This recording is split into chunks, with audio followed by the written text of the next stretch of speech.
Good morning, dear student. Myself Ravaliya Roshni, and once again I will welcome to you in our online class. Dear student, in our semester 5 main English, we seen our two papers, paper number 12 or paper number 15.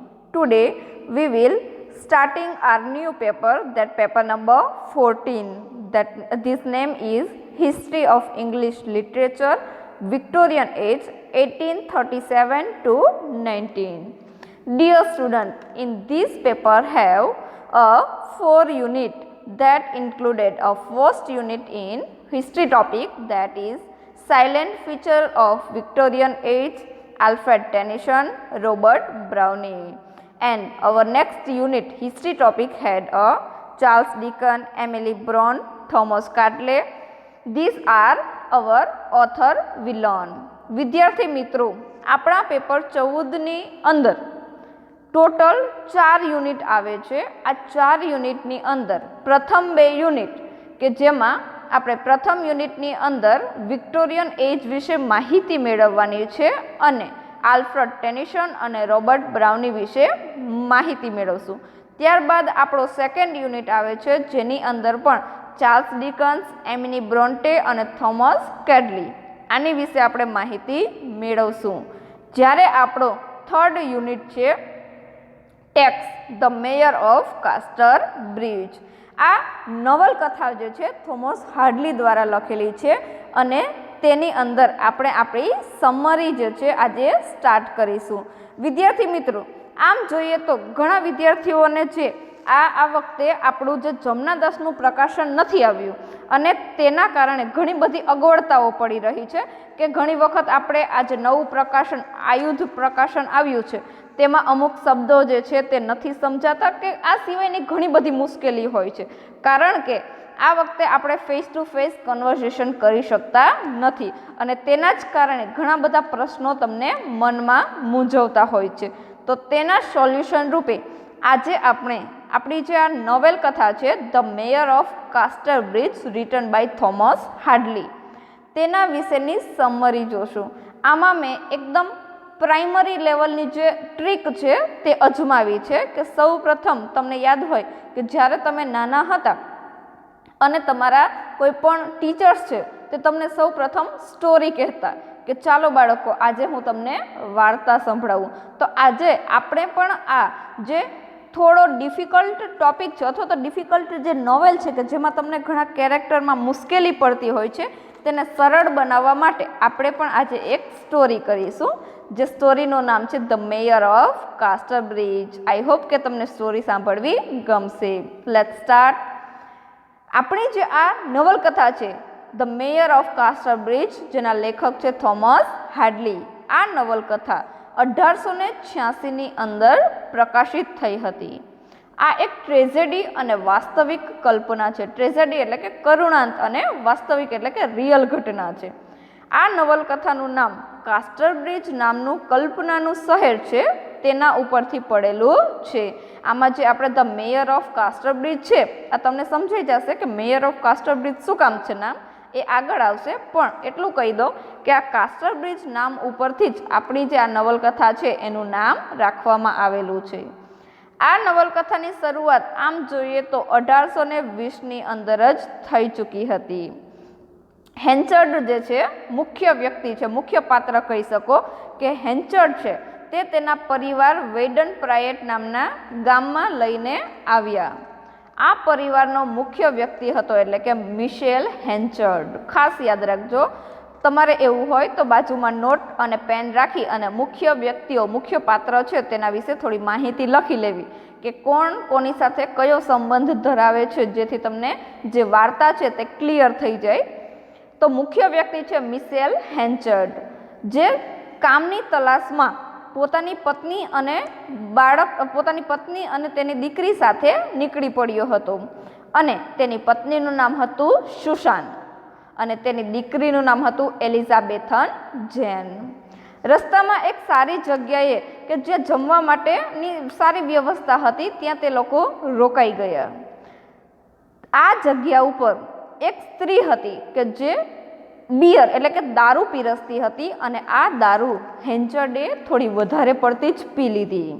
અને તમને પણ ખબર છે કે જ્યારે દારૂનો નશો ચડે છે ત્યારે વ્યક્તિ ભાન ભૂલી જાય છે. તો અહીંયા પણ હેન્ચર્ડ સાથે કંઈક એવું જ થયું છે. હેન્ચર્ડ બોલું છું ત્યારે એ હેન્ચર્ડ એટલે કે મિશેલ હેન્ચર્ડનું નામ લઉં છું, ખાસ યાદ રાખજો. નશામાં દારૂનો નશો એટલો બધો ચડી ગયો કે આ હેન્ચર્ડ જે છે તે દારૂના નશામાં ખૂબ જ ત્યાં આગળ તમાશો કરવા લાગ્યો. એટલો તમાશો કરવા લાગ્યો કે તેણે પોતાની અને પોતાની પત્નીની ખૂબ જ બદનામી કરી અને બદનામી કરતાં કરતાં પોતાની પત્નીની નીલામી કરી દીધી. નીલામી એટલે કે વેચી દીધી.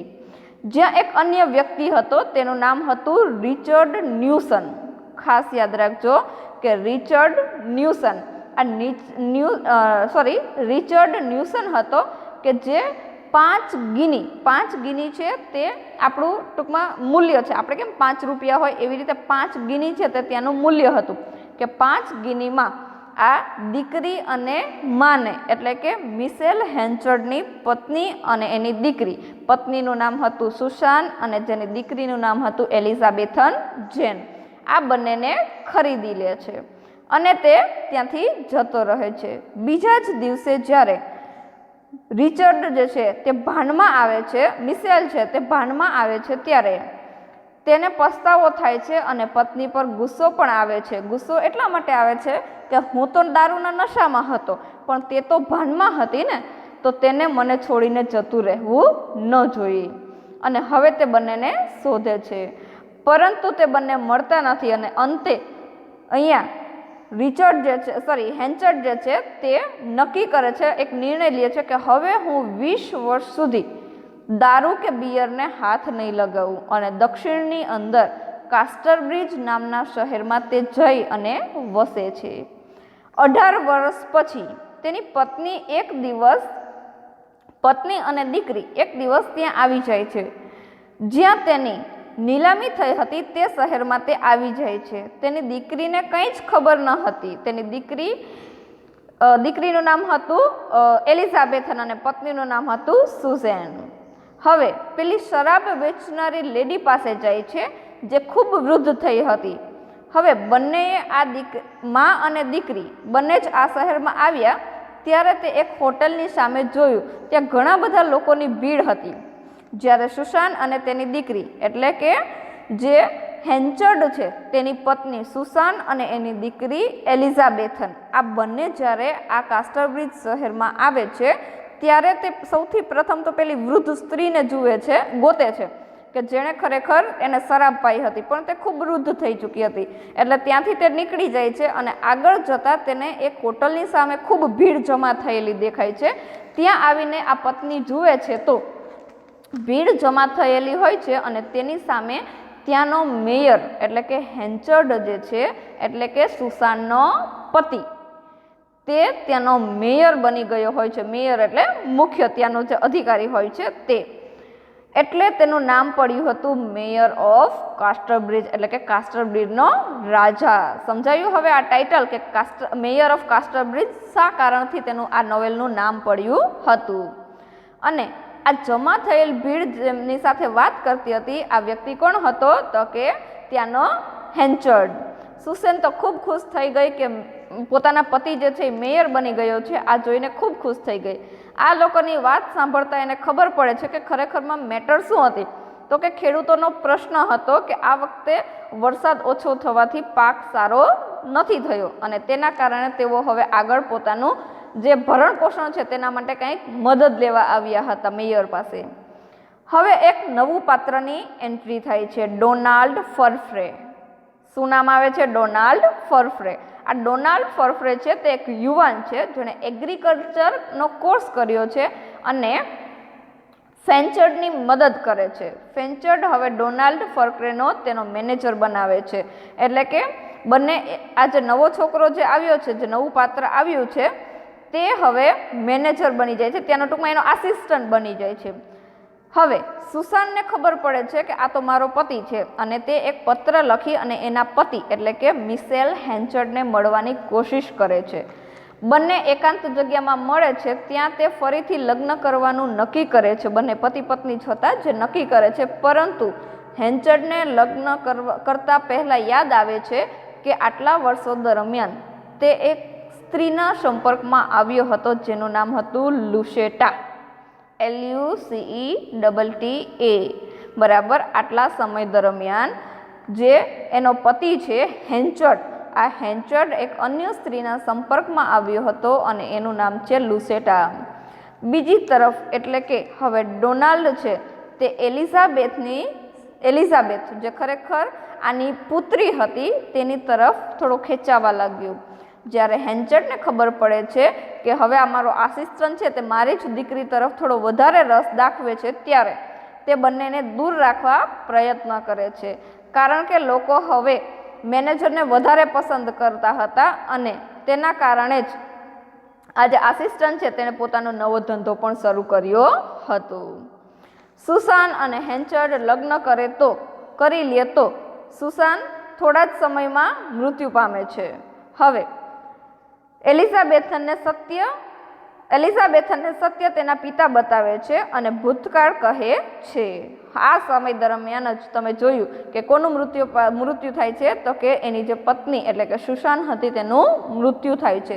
અને હવે આ તરફ એલિઝાબેથનને સત્ય તેના પિતા બતાવે છે કે ખરેખર તારી માતા એટલે કે સુસાન અહીંયાથી આ રીતે છોડીને જતી રહી હતી અને આખો ભૂતકાળ જે છે તે તેને કહે છે.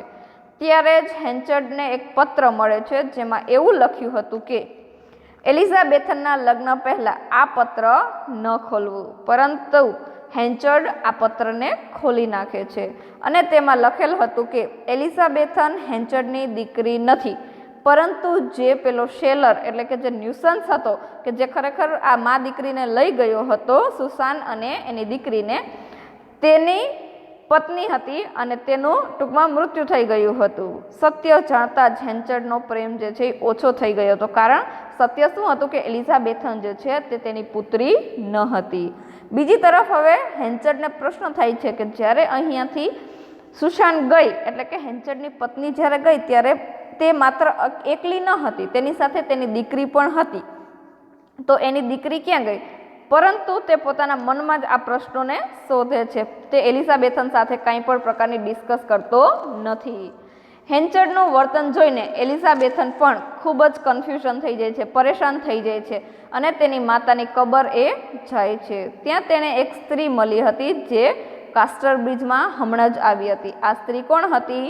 લુસેટા. લુસેટા એટલે કોણ? તો કે હેન્ચર્ડની ગર્લફ્રેન્ડ હતી. તેની સાથે લઈ ગઈ, કારણ કે એલિઝાબેથનને લઈ જાય તો તેને શોધતા તેનો બોયફ્રેન્ડ એટલે કે હેન્ચર્ડ પણ ત્યાં આવે એવી આશા હતી.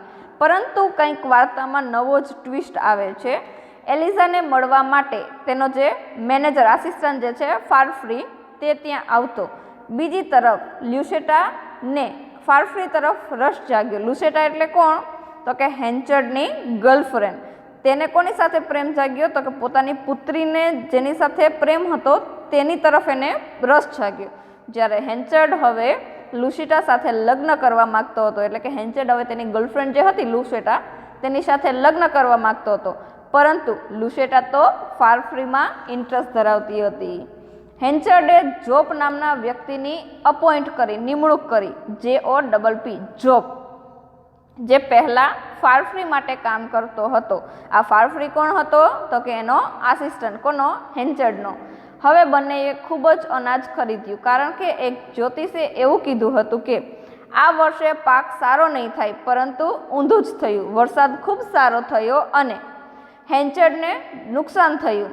હેન્ચર્ડે બહુ કંટાળી ગયા અને લુસેટા પાસે ગયો અને તેને હેરાન કરવા લાગ્યો કે તારા પત્રો હું લોકોને દેખાડી દઈશ. જ્યારે તે પેલી દારૂ પીવડાવેલી સ્ત્રી ફોર્મિટિવ વુમન આવી તે હેન્ચર્ડને ઓળખી ગઈ. તેણે બધા લોકોને કહી દીધું કે કઈ રીતે હેન્ચર્ડે તેની પત્ની અને પોતાની દીકરીને વેચી નાખી હતી.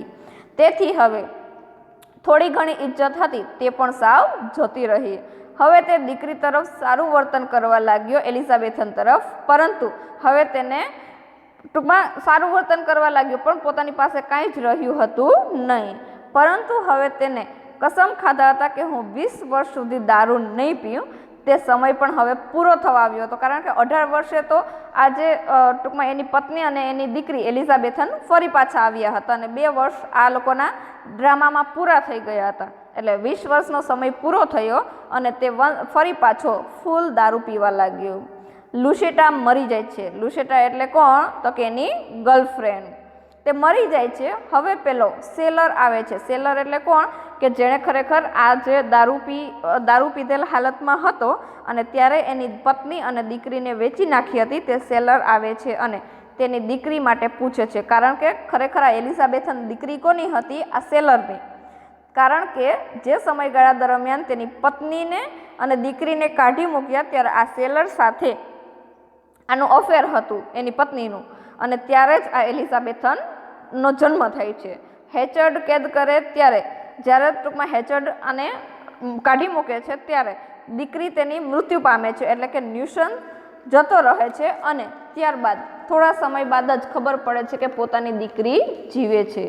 તે ફરી આવે છે અને દીકરી પણ ખૂબ ખુશ થાય છે. અંતમાં હેચર્ડ મૃત્યુ પામે છે અને એલિઝાબેથનના લગ્ન ફારફ્રી સાથે થઈ જાય છે. મતલબ કે આ વાર્તા જે છે તેનો અંત થોડો કરુણ છે, કારણ કે જે હેચર્ડ છે, મિશેલ હેચર્ડ છે, તે હંમેશાને માટે દુઃખી જ રહે છે, કારણ કે તેના કર્મ એવા હતા કે જેના કારણે તે દુઃખી રહે છે. મતલબ કે આ નવલકથાની અંદર જે હેચર્ડ છે તે મૃત્યુ પામે છે, તે દુઃખી વાત છે અને અંતમાં જે છે તેની દીકરી એલિઝાબેથન છે તે ફારફ્રી સાથે લગ્ન કરે છે અને પોતાની જિંદગી વિતાવે છે. વિદ્યાર્થી મિત્રો, આ હતી આપણી ધ મેયર ઓફ કાસ્ટરબ્રિજની સમરી. હવે આપણે આપણા નેક્સ્ટ ટોપિકની અંદર આપણે તેની ઓરિજિનલ સમરી જોશું. Thank you.